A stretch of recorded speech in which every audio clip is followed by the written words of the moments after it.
perspective as always. I'm your host, Reese the Sideliner, and today, man, we have some great basketball ahead of us, man. The OKC Thunder advanced past the quarterfinals, beating the Dallas Mavericks, who I thought would not. I didn't think that would happen, honestly. Like I said, they beat us in a game where they didn't have Luka Doncic, but we also lost the rebounding battle about like 53 to 29 or something like that. That was a complete different story. We actually won the rebounding battle in this game thanks to Isaiah Hartenstein being in the lineup.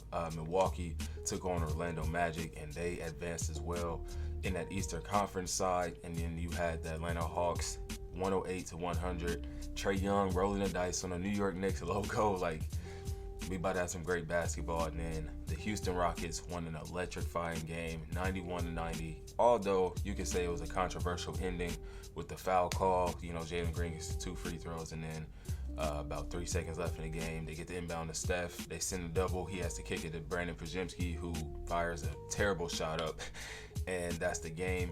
So Golden State gets eliminated in that regard. But I want to talk about a couple of these games from what I've seen, and just give a little insight to those games if you did not watch, as well as, you know, give more prediction as to what I think can happen in today's games. Obviously, you have Milwaukee versus Atlanta. That should be a fire game. Let me see what time that game is. What game is first? Yes, that's the first game. And then out west, you have the Thunder versus the Rockets. I can't tell you how excited I am. We're going to get into the Milwaukee-Orlando game first, but I cannot tell you how excited I am and just happy and proud of my team being in this Final Four, man. Like, it's not an NBA championship, not even close to it, but this is a championship nonetheless. This is a legit championship. You get a trophy and a banner.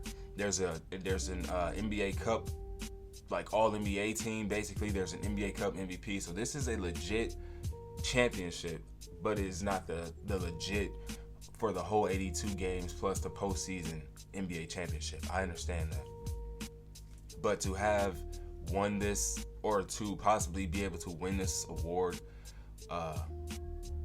in the middle of the season, or really the beginning of the season, especially being the one seed, being such a young team. I think we're in the bottom 5 of the league when it comes to youngest teams in the entire NBA, with an average age of about 24. The reason that's even so high is because Caruso was on the team, and Isaiah Hartenstein as well. So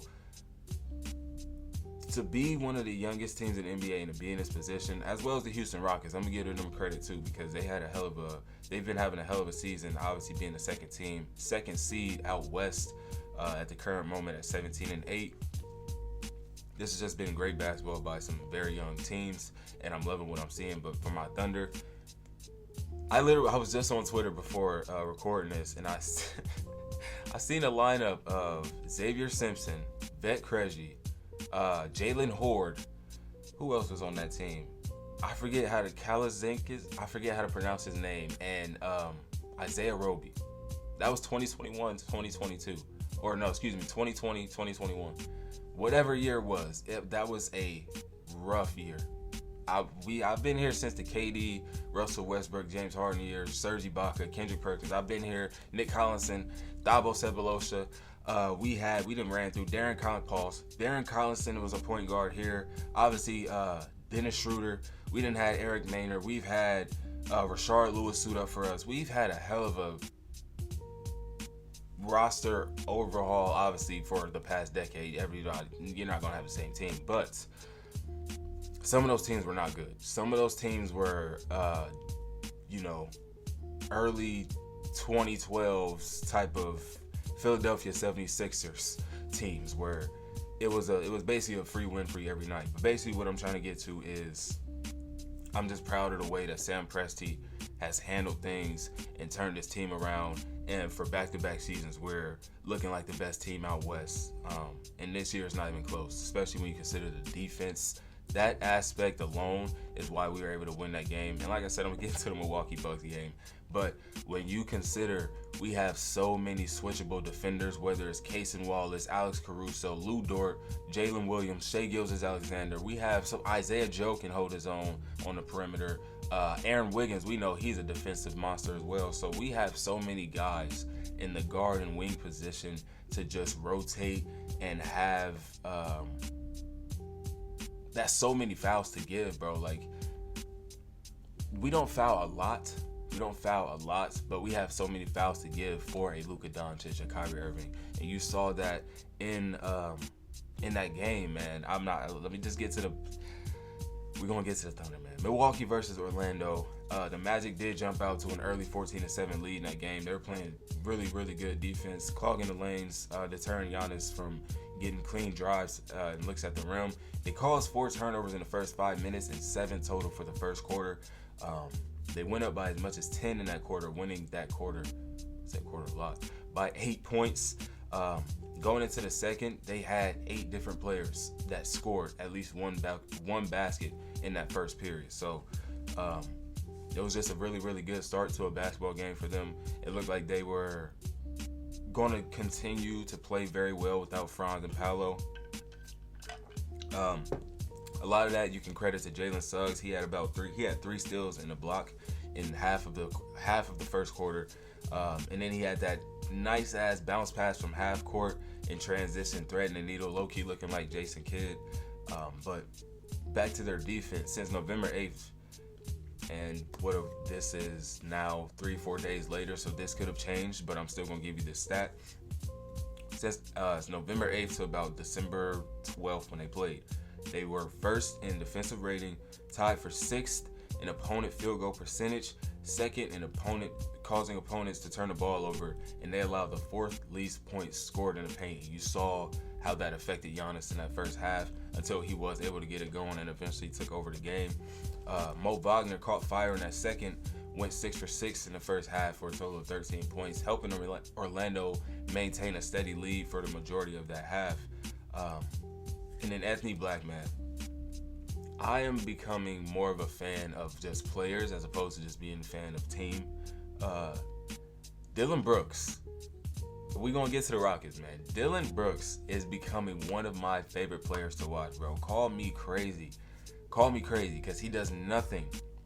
I mean nothing spectacular on the offensive end. But his impact defensively, his IQ on the offensive end, like he knows when to shoot the ball, he knows when to drive to the lane. He can hit you a couple middies as well. Like, I enjoy watching Dillon Brooks play basketball, and he's a willing passer. Not that he's going to go out there and get you 5-6 assists a night, but he is a willing passer. He can,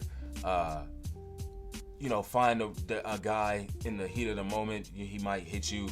I don't know, but Dillon Brooks, man, is a very good basketball player. The antics, obviously, when he was in Memphis was not favorable for me. I did not enjoy a lot of the shit that he did. But as a basketball player, I never denied, and I never do that for anyone, their actual talent, regardless of the things you may do. Like, y'all know me, man. I'm a Draymond Green I'm a fan of him as a person, as a basketball player.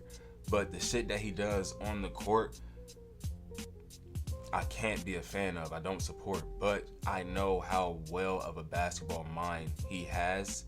He just does. I don't know what he does, bro. The football, that's never left him. Anyways, Dame Giannis had to struggle a little bit to get this game going. Scored 9 of the 14 points in the first quarter once Dame sat for Giannis Antetokounmpo. Ended up with 11, trying to ignite his team and wake them up. Bobby Portis was cooking in that first half, 7 of 8 from the field, scoring in the paint, mid-range, behind the arc. Even at the free throw line, he gave them 16 off the bench with 5 rebounds and 3 assists. Bobby Portis was really playing a really good basketball, as well as Giannis, man, putting the team on his back. The Bucks were in the lead going to half by just Giannis relentlessly getting into the paint, either scoring at the rim or, drawing a foul for a free throw, finding an open man. Giannis scored 20 in the first half. Like I said, 11 in the first, 9 in the second. He was doing his part defensively, man. He ended up with 5 stocks for the half, 3 steals and 2 blocks. It was just having his way in the paint all game. Dame took the 6 shots in the first half, but he was hitting. He hit 3 of them. He had a total of 8 points, but he was being a very, very good playmaker for the Bucks, setting his teammates up with easy assists out of the pick and roll. I don't know how many times they called a pick and roll, but it seemed like every time they did, Dame was getting an assist out of it. He ended up with 7 dimes for that first 2 quarters.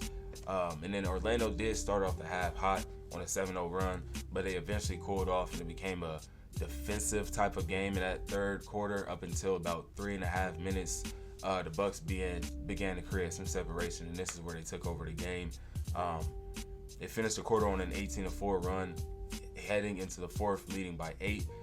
And then the Magic, they held them to just 13 in the third quarter. So like I said, it became somewhat more of a defensive game, and then the Bucks in that last 3 minutes just took over the game, and that was all she wrote for Orlando.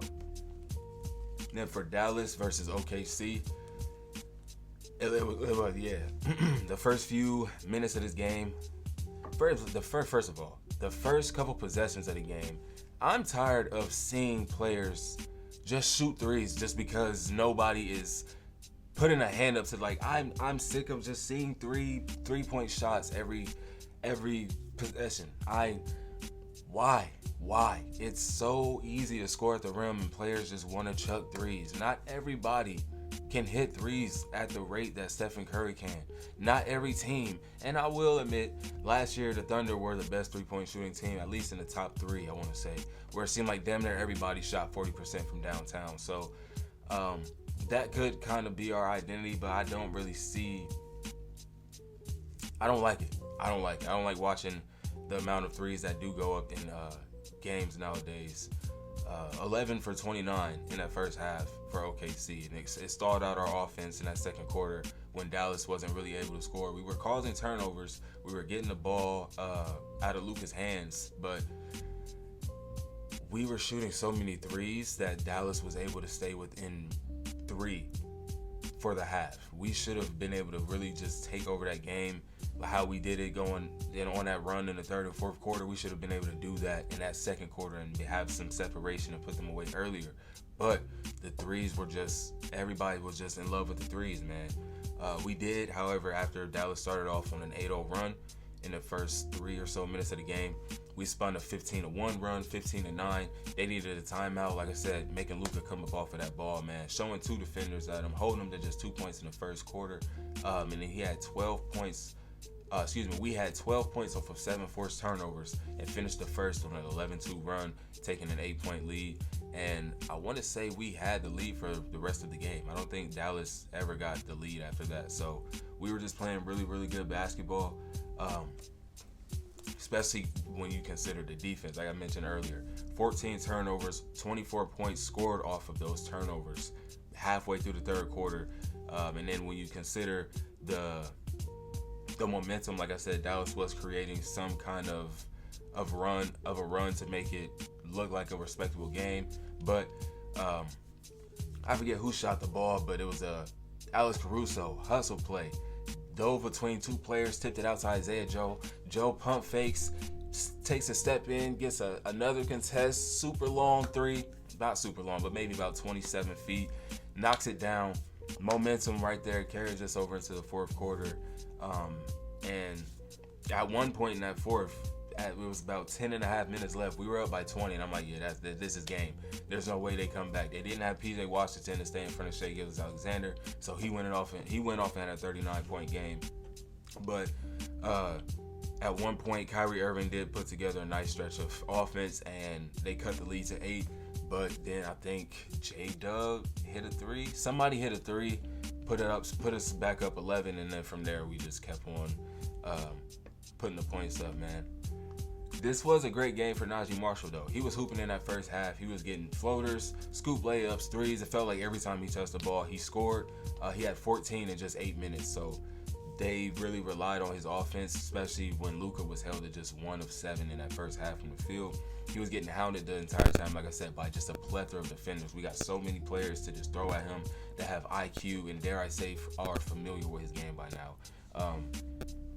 it just seemed like they were reading him perfectly. Obviously, causing him to go 1 for 7. He wasn't getting many shots up. That's not really the Luka Doncic way. He'll probably take 7 shots in the first quarter, but he wasn't really able to get those shots because we're sending 2 at him, causing him it seemed like every pass Luka threw was an overhead skip pass across the court because he just was.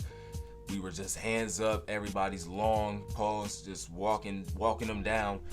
It was a rough first half for Luka, but somehow, some way, the Mavericks were still able to keep it competitive, and a lot of that has to do with Najee Marshall's stretch of play. Klay Thompson had a solid first half as well. He did have 8 in the first quarter. I'm not sure what he did end up with at the half, but he did have a solid offensive game in that first half. Luka, like I said, wasn't really playing great early on, but in that second half, whatever run he wanted to go on in the fourth quarter, it was too late. It was just too late, and it wasn't enough for them to turn the game around in time. OKC advances. For New York, man, New York versus Atlanta. This was a solid game. I think this was probably one of the better games. I think they were all good games, actually. But when you consider the rivalry of Trae Young versus New York, there was just a lot riding on this, and he delivered, man. 22 points, 11 assists, 5 boards, and a steal. He didn't shoot the ball very well at all, but he did come up with very, very big-time plays in his game. Jalen Johnson is amazing, bro. 21 points, 15 rebounds, 7 assists, 2 steals, 2 blocks. He also did not shoot the ball very well. But you had guys like DeAndre Hunter, man. 6-man candidate right here. 24 off of the bench. You also had Okongwu with a 12 and 11 double-double. And then Clint had himself a double-double as well with 11 and 13. And then for the New York Knicks, man, all their starters scored at least 13 points or more. Versus a very good, well-rounded offensive game for them. Towns, 19 points, 19 boards, 5 assists, 3 steals, 3 blocks, 7 of 15 from the field. He had a very, very, very, very, very good game, but he did eventually foul out of this game. He still is having trouble, not fouling. In that first half, he had 4 fouls, but they took 1 back and then, gave him that extra 1. But yeah, that's one of the things that they really need Mitchell Robinson back for, to actually have a real rim protector, because Towns is not a rim protector. Neither is Precious Achiuwa. Jericho Sims, no, he doesn't even really get that much burn nowadays. So they're really missing a Mitchell Robinson in that regard, or even in Isaiah Hartenstein, who they let walk in free agency. So yeah, that was all she wrote for New York, man. And like I said, Trae Young rolling the dice on the logo. Cold, man. He said him and his brother planned that celebration. I'm gonna be real, I wouldn't have told nobody that. I think it would have been colder if he would have just came out and did it. But to have planned it though, lets you know, he was like, oh yeah, I'm about to go in here and shut shit down. And that's what he did, man. That's what he did. They hate Trae Young. And rightfully so, he busts their ass, man. Although he does have a losing record to New York, when it matters, Trae Young can win those. Trae Young probably will win those games. Then we have the last game of the quarterfinals, Golden State Warriors versus the Houston Rockets. This was a very, very, very low-scoring game, 91-90. It came down, like I said, to the very, very last shot. The best player on the court, though, for the night was Alperen Şengün. He was just a man amongst boys out there, it seemed like. 26 points, 11 boards, 5 assists, 3 steals, only 31 and a half minutes. He shot 55% from the field. You also had a really good game off of the bench for Amen Thompson. 10 points, 6 rebounds, 3 assists, a steal and 2 blocks. Tari Eason as well gave you 9.7 rebounds. And everybody else just did their part, man. Jalen Green, just 12 points, 4 rebounds, 3 assists, but 3 steals. Had a very solid defensive game, and he hit the biggest shots of the night, hitting those 2 free throws to take the lead, 91-90 in that fourth. And then for the Golden State Warriors, Stephen Curry held to just 19 points on 17 shots. He shot 3 of 9 from deep. He had a little bit of help from Jonathan Kuminga, but when you consider he took 20 shots to get 20 points, y'all know me, that's not a great game. Buddy Hield had him a little stretch. early on in that game. He ended up with 15 points. He gave you 4 boards, 2 steals, and 3 blocks. So he had a good defensive game. But I don't know, the foul call at the end. You don't call that. That's a jump ball. That's definitely a jump ball.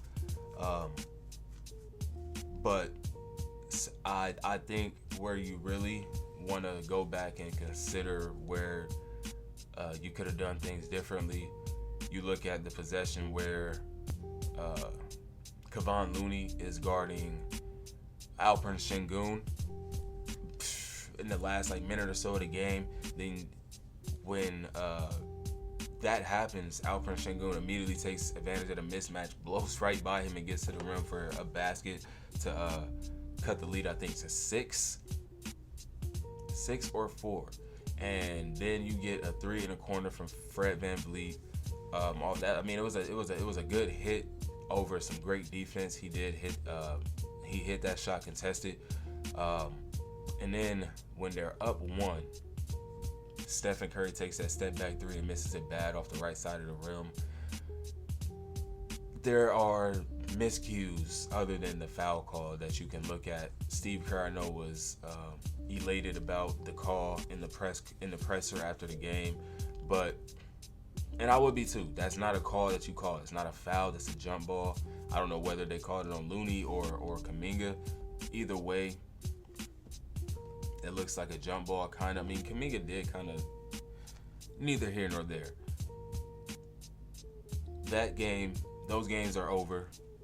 You can't go back and change it. Today, that was on the 11th. Today is the 14th. We have 2 new games in front of us at 4:30 Eastern Time. We have the Milwaukee Bucks taking on the Atlanta Hawks, and then the OKC Thunder taking on the Houston Rockets. Both of these teams had met before. Milwaukee has lost to Atlanta earlier this year, and OKC has lost to Houston earlier this year.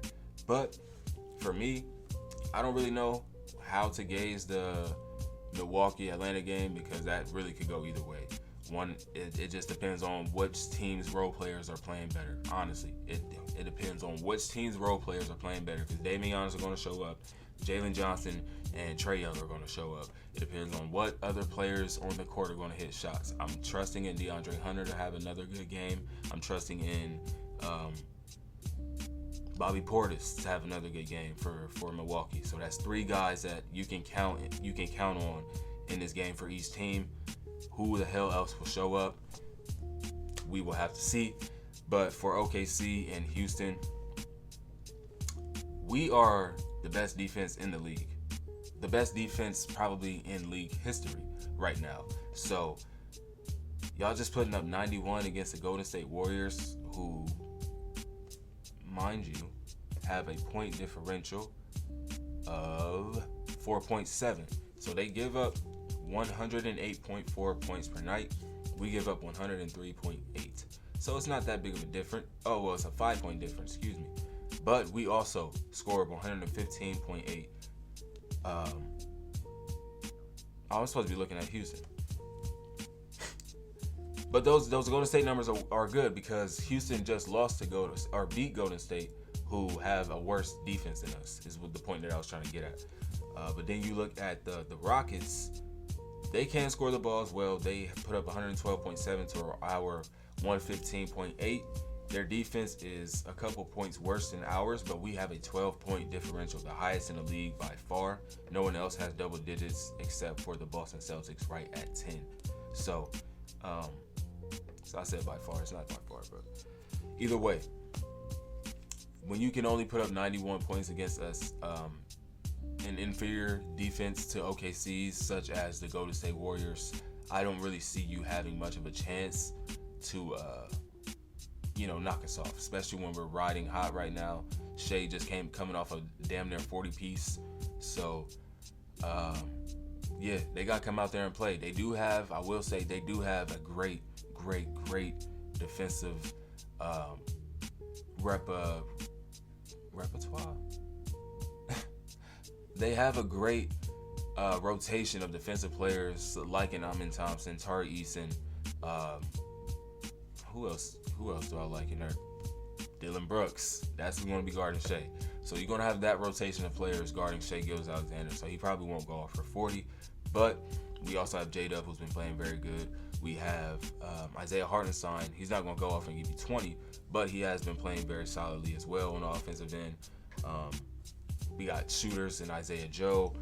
Aaron Wiggins is not in the lineup, unfortunately, but we still have guys that we can count on and trust. AJ Mitchell is a rookie, but he will go out there and give you solid basketball when we need him to offensively.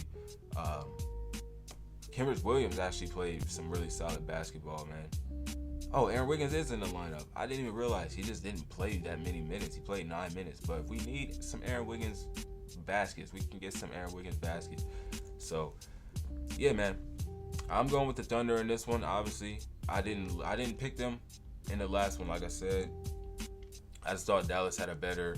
I thought Dallas had a chance to actually win that game, but I didn't think we would be able to clamp down Luka like we did. So that was a surprise, and that was great for us. This decides the finals right here. So for me, man, I would love to see the Atlanta Hawks. I would love to see the Atlanta Hawks get here, just so we could have kind of a chance to, win. Because we gotta see the Bucks. We don't really have anybody for Giannis. We don't have anybody for Giannis. Isaiah Hartenstein is our biggest body, and I do not want to see the Bucks. I do not want to see the Bucks. So I'm taking the Atlanta Hawks, or I'm wishing the Atlanta Hawks to win, but I will. I don't know, man. I'm trusting the Hawks role players more than I'm trusting the Bucks role players. So I'm gonna go with the Hawks. If Giannis goes off for 40 and Dame can have about 25, then the Bucks have a chance. But I trust the role players on Atlanta's team better, so I would go with them. And then obviously I'm going with my Thunder. Hopefully Dillon Brooks and those guys don't give Shai too hard of a time, and J-Dub shows up for us, gives us about 30. So that's that. The finals will be on Tuesday, the 17th at 8:30. I will be here. I will be I'll be tuned in. I hope y'all enjoyed this. Not as long as an episode, but just wanted to get this out.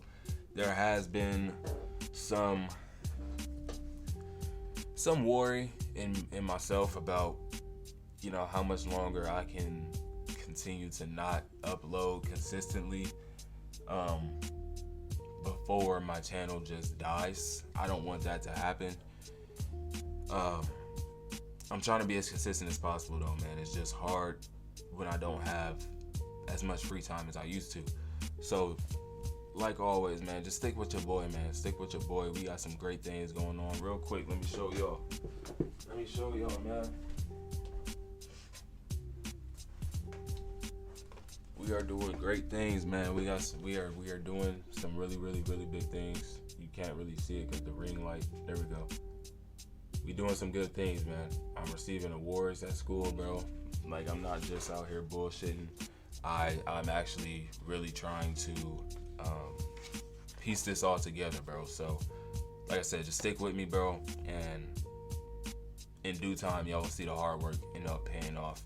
I have a lot of opportunities doing a lot of things. I'm still working on directing a movie. I'm actually acting in it now as well. So, I'm writing my own shit. I got music things that I'm working on, photography things I'm working on. So, man, I'm trying to build a team of, I don't know if you'll even get this far into the video. A lot of people don't. But if you do, I'm looking to build out a team of real basketball minds. Whether you want to talk in front of a camera, you want to be behind the scenes doing research, you want to be the cameraman, you want to help write blogs, because that's my next endeavor. That's all I do for my videos is write. So I'm gonna just turn it into a blog space. Anybody, anything that you think you can contribute to the team, let me know. I'm looking for people. I will say though, I'm just a guy that works a 9 to 5, well, a 6 to 3, but 9 to 5. I don't have funds to actually pay people. I'm in this if you can be with me from day one without expecting, the reward immediately, you just grind with me. That's all I'm asking. The hard work will eventually pay off, and the payoff will be huge, not just for me, but you. Because whoever's on my team, we are eating evenly. I don't give a damn about nothing. Oh, I'm obviously, it's Reese the Sideliner. This is the Sideline Perspective. This is, my company that I'm trying to build out. I'm the face of it. But I cannot do this alone. So whoever is a part of this team, everything will be evenly dispersed. Trust me on that. So with that being said, man, I appreciate y'all tuning in. This has been episode 4 of the Sideline Perspective. Next week, we will come in here with a longer episode, and hopefully we have the OKC Thunder hoisting up that NBA Cup championship trophy. Until then, I will see y'all in the next one. Appreciate it.